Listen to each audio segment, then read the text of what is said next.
Approximately 3 children a day die as a result of abuse and neglect. 50,000 Texas children experience child abuse or neglect every year. An oral report should be made immediately within 48 hours to the nearest child abuse office. Failure to report suspected child abuse or neglect is punishable by imprisonment up to 180 days and/or a fine up to $1,000. Parents who experience abuse at a young age may also abuse their children.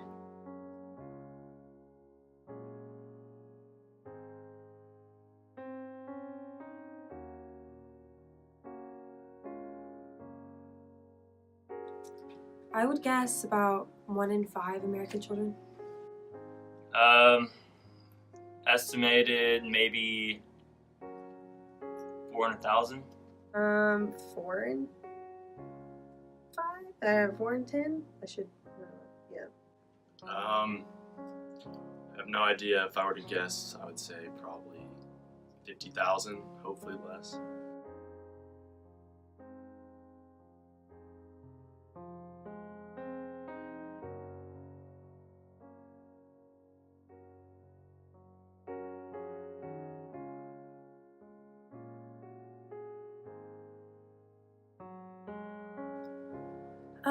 I think my first step to stop a child I thought was being abused would be to talk to somebody I think has the power or the control or the ability to help do something about that, which is something I don't have, so tell somebody important. I guess my first step would be to, talk to the child and then try to not really ask them straight up, but hint at stuff, maybe to see if there was problems at home, and then to confront maybe about those problems. I don't know. I'd probably try and talk to people that I knew in that child's life who I would think would be safe. So if like the parent is maybe the abuser, then maybe go to the grandparent or go to, somebody who's maybe more connected to the child than I am, and also go to like law and authorities and stuff like that. Well, you definitely need to be able to recognize that type of stuff. I don't think you should ever just blatantly make the claim that someone's being abused, but I think that my first step would be to call the police, probably.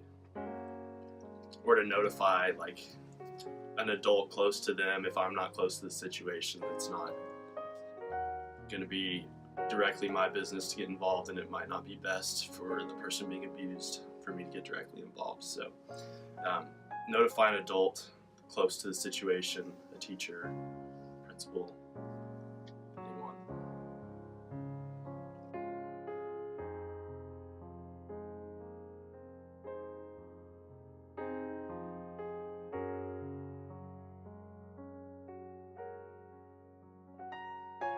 I would guess it's increased. Honestly, I think it has increased due to people getting further and further away from roots that were sowed by their parents. You look around, people are doing things different, even from the past 10 years. And I think it's taken a toll not only on children today, but children in the future. And I think the morals and ideals that were founded in even us are going to be far and few between in the future. And so I think that this number of child abuse is just going to keep growing and growing. I would hope it's decreased, but I don't know if it has. I think people are kind of hiding it, so maybe it's increased. I would hope it has decreased, but I think it's gone from more of the physical abuse to mental. And part of that's because of social media and stuff like that. And I think that just kids are a lot more focused on mental health and stuff these days. And I think that social media brings out the worst and all that. And I think it's about the same. People just didn't know about it because now they're giving everybody a voice to tell about their abuse. It's easier for some people to say and tell us what's going on, when before it was like, you can't say that because you're going to ruin somebody's life. So I really think it's about the same. We just know more about it.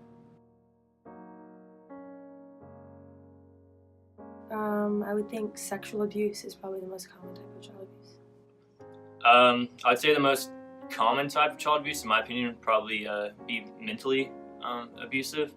Not necessarily physically, but just tormenting their children through mental manipulation. I would think maybe just like neglect of sorts, like emotional or psychological neglect of what the kid needs.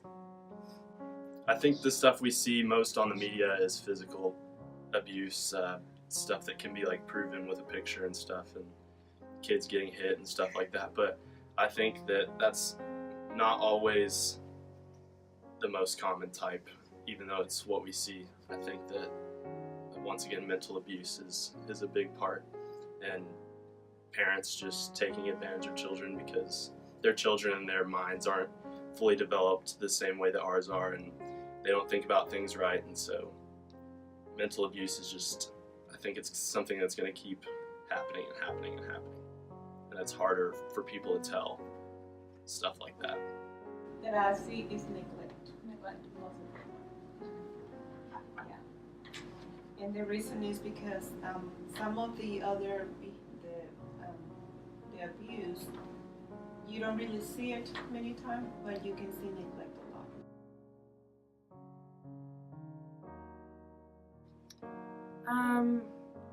I think I would look for just any areas of life, whether it be like the way they view physical or sexual interactions, or whether the way they view verbal interactions, and see if it seems incredibly abnormal or unhealthy view of that, and maybe question if that's sourced from an abusive relationship at home.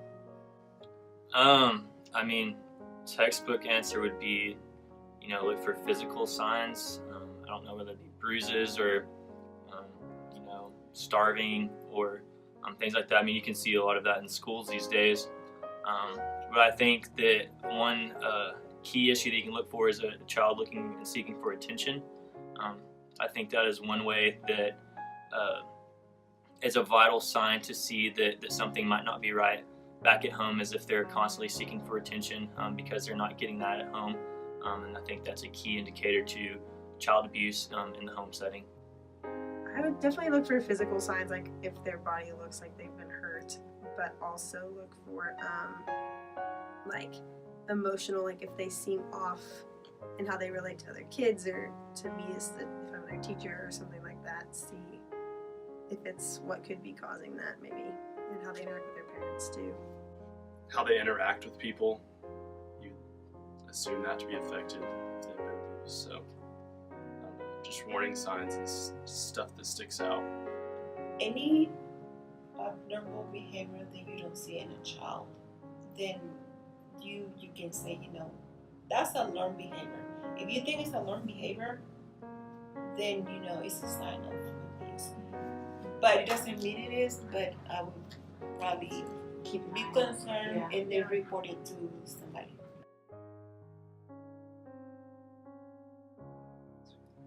I think it's probably hard to come forward because of the psychology behind the person who's abusing them, belittling them, or threatening them, or making them feel like it's normal, or making them feel like it's their fault, or they would be harming themselves or someone they love if they came forward. Like I said, I think it has a lot to do with, it's not physically but mental, and so they don't know really how to express mental abuse without it being physically shown. So they don't really even know that they're being abused, because this is just the way they've been treated their entire lives, and they know nothing different. And I think that's why it's hard for them to come out about it, is because they know nothing different than what they've grown up in. And so that might be normal to them. And I mean, we all know that that's not normal, but for these kids who've been placed in the situation, that's everyday life. And it's hard to come forward on something that happens every day to you, because that's the norm.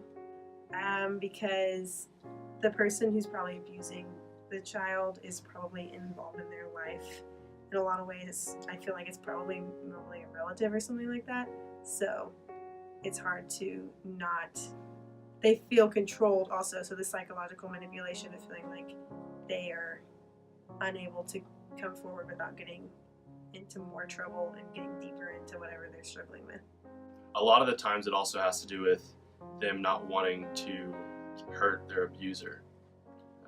They've been trained, like psychologically almost by their abuser, that it's normal or something, and that they're close. It's a thing. People are closer to their abuser than other people, and I think that getting them in trouble is always in the back of their mind, even if they know it's wrong and stuff like that. That they don't want to always get there. They know it's going to affect their abuser. The children's or the people that have seen is because, like I say, most of the time it's somebody they know, and they feel guilty. They think that they made it happen. They think, like, if I would have just not put shorts on it or the way you get dressed, that it would not happen. They don't understand that it's the other person. It's their fault. It's not your fault.